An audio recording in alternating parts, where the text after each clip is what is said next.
In July 2026, hundreds of people packed into the Sutihar Kidkiya Madrasa in Bihar.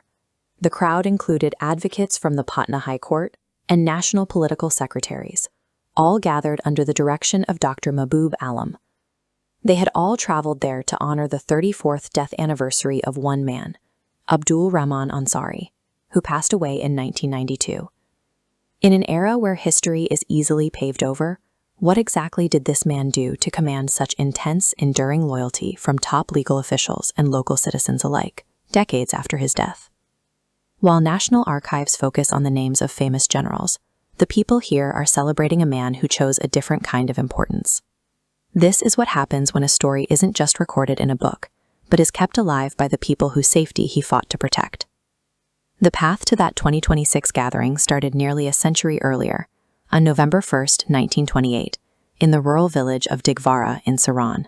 Growing up, Ansari developed a deep expertise in traditional martial arts. He mastered the grueling dirt pit discipline of Pehlwani wrestling, alongside the precise and deadly art of talwarbazi, or sword fighting. Those raw physical skills did not go unnoticed. The colonial authorities were constantly looking for strong, capable enforcers, and Ansari was a highly coveted asset.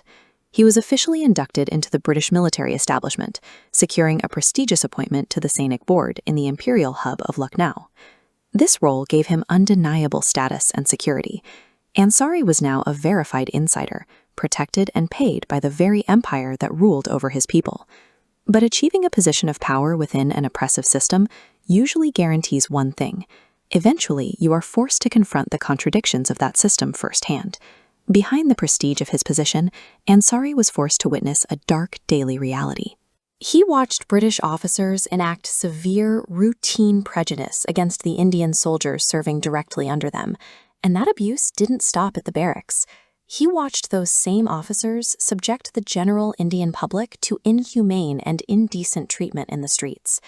The prestige of the military board and the safety of the uniform began to feel like a heavy price for his silence. He couldn't keep wearing the rank of a system that treated his neighbors like intruders in their own home.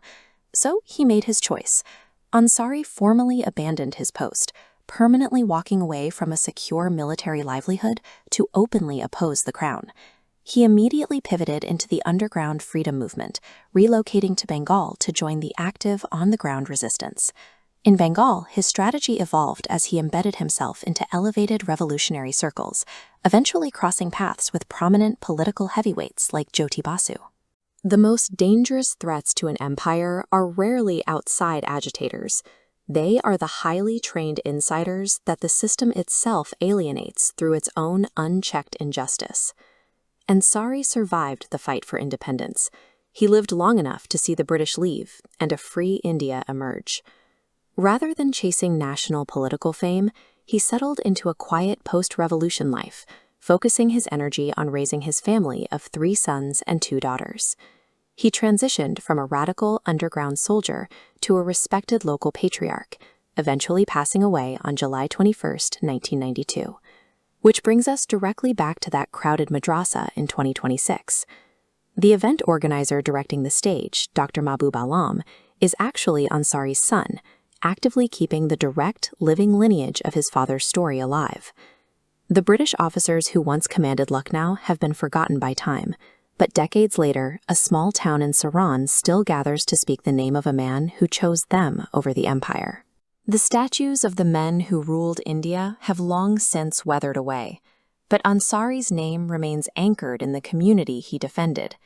His story is proof that a legacy built on dignity carries a weight that outlasts any empire.